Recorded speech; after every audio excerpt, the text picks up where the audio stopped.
Olá a todos! Daremos início à nossa segunda aula de eletrostática. Iremos falar hoje sobre processo de eletrização.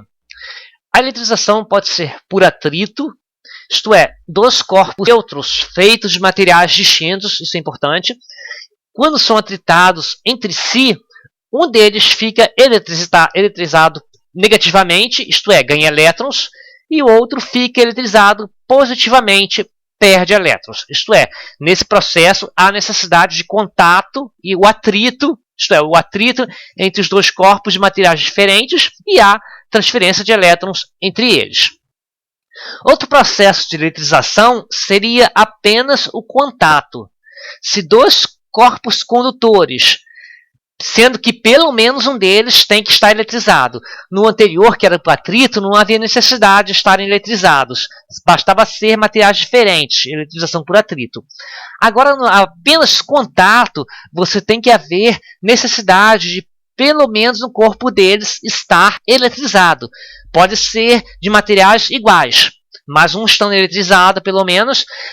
E ao realizarmos o contato, a estabilização, isto é, a transferência de elétrons de um corpo para o outro, até haver o equilíbrio. Isto é, há uma redistribuição entre os dois, fazendo com que ambos tenham a mesma carga. Logo, pode ser materiais do mesmo tipo, mas sendo que pelo menos um, esteja eletrizado, realizando contato, haverá a transferência de elétrons. Outro processo de eletrização é através da indução eletrostática, igual temos na figura aqui. Não há necessidade de encostar os dois materiais, basta aproximar. Havendo um estando carregado e o outro não, isto é, o corpo, a eletrização ocorre apenas com a aproximação de um corpo eletrizado, isto é, o corpo chamado indutor, e um corpo neutro ou induzido. Olha aqui, temos aqui um corpo neutro induzido, né? Inicialmente neutro. Nós iremos aproximar uma carga positiva. O que ocorre? As cargas positivas são repelidas para o outro extremo do objeto. E a carga negativa se posiciona rente ao corpo eletrizado positivamente. Não há o contato. Logo, se afastarmos, novamente o corpo volta para o equilíbrio eletrostático. Aproximando-se, as cargas negativamente ficam próximas ao objeto carregado positivamente. Isso é a eletrização por indução eletrostática. Logo, vimos três tipos de eletrização. Por atrito, que é corpos de materiais distintos e a necessidade de esfregarmos um no outro, isto é, os dois inicialmente neutros, né, com carga zero, atritamos um com o outro, a eletrização.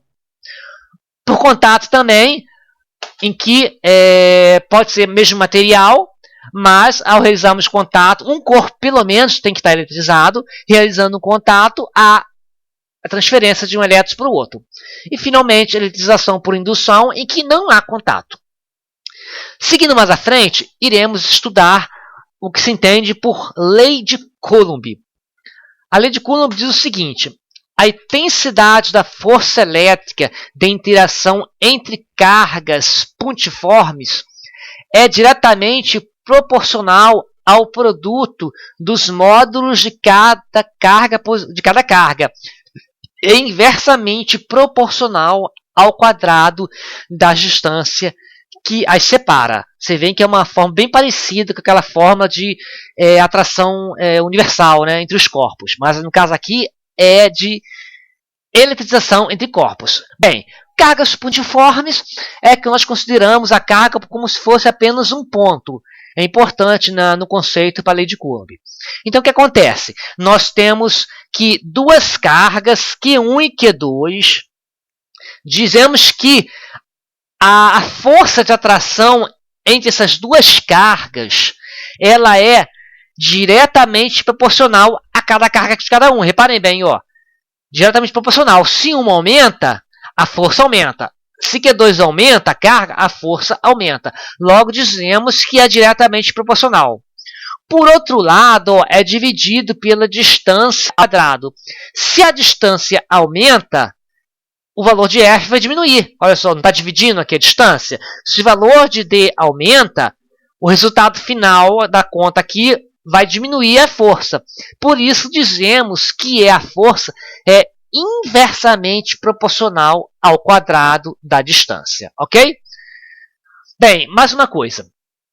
Se as cargas ambas forem positivas, Q1 e Q2 forem positivas, haverá força de repulsão entre as duas, ok?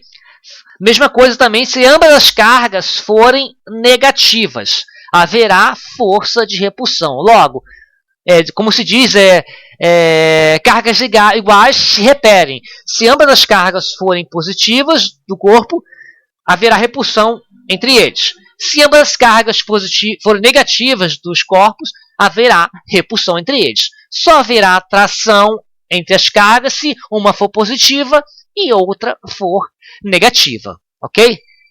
Então, há necessidade de serem sinais contrários para haver a atração. Olha, a letra Q é uma constante universal, uma constante da lei de Coulomb, que equivale a 9 vezes 10 a 9, ok? Que é importante. Okay? No caso aí, essa constante é para o vácuo. Se fosse em outro local, a constante se mudaria. Mas nos exercícios que iremos trabalhar e nos concursos, sempre consideram sempre para cálculos a constante no vácuo, ok? Que é igual a 9 vezes 10 a 9. Aqui temos alguns exercícios. O primeiro exercício aparece aqui, ó, duas partículas de cargas elétricas 4 vezes 10 a menos 16 coulomb e 6 vezes a 10 a menos 16 coulombs. Olha, as duas cargas têm sinais positivos. Logo, sabemos que haverá uma repulsão entre essas cargas. Ok? Elas estão separadas no vácuo por uma distância de 3 vezes 10 a menos 9 metros. Lembrando, ó, tem que ser em metros. Se estivesse em outra unidade, centímetros, etc., deveríamos passar para metro. Aqui diz, ó, sendo K vezes 9 vezes 10 a 9, todo concurso vai passar para a gente a carga, mas não é fácil decorar. No tempo você até decora o valor dessa constante, mas normalmente os concursos sempre fornecem o valor da carga, dessa constante.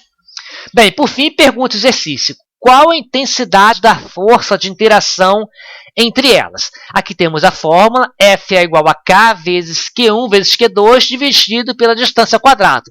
Substituindo, onde está constante K, boto 9 vezes 10 a 9.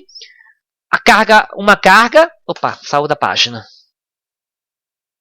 Uma carga, ao valor da outra carga, a distância ao quadrado. Efetuando esse cálculo, iremos achar o valor da força de repulsão entre essas cargas igual a 24 vezes 10 a menos 5 newtons, que é a unidade de força no sistema internacional. O outro exercício diz que duas esferas carregadas afastadas de 1 metro se atraem com uma força de 720 newtons. Se uma esfera tem o dobro da carga da segunda, qual a carga das duas esferas? Então, ó, novamente, colocamos a fórmula de força, né? Aqui, ó, a força, no caso aqui está pedindo, o exercício está pedindo o valor das cargas e não o valor da força. A força, o problema já nos dá, que é 720 newtons. Simplesmente vou substituir, onde está a força eu boto 720 newtons, onde está K eu boto a constante, que é 9 vezes 10 a 9, e aqui onde é a carga, eu sei que uma carga é Q, a outra, né, o dobro. O problema diz que, ó, uma esfera tem um dobro da carga da segunda. Então, a primeira é Q, a segunda é 2Q. Ok? O exercício diz também que a distância entre as cargas já é de 1 metro. Nós precisamos elevar ao quadrado, por causa da fórmula. Efetuando esse cálculo aqui, ok? Iremos achar o valor de Q, que é igual a 2 vezes 10 a menos 14 coulomb. Sabemos que a segunda carga é o dobro Basta a gente multiplicar por 2, acharemos o valor da segunda carga, que é igual a 4 vezes 10 a menos 4 coulomb. Fazendo isso, estamos dando por encerrada a nossa segunda aula de eletrostática. Um grande abraço a todos.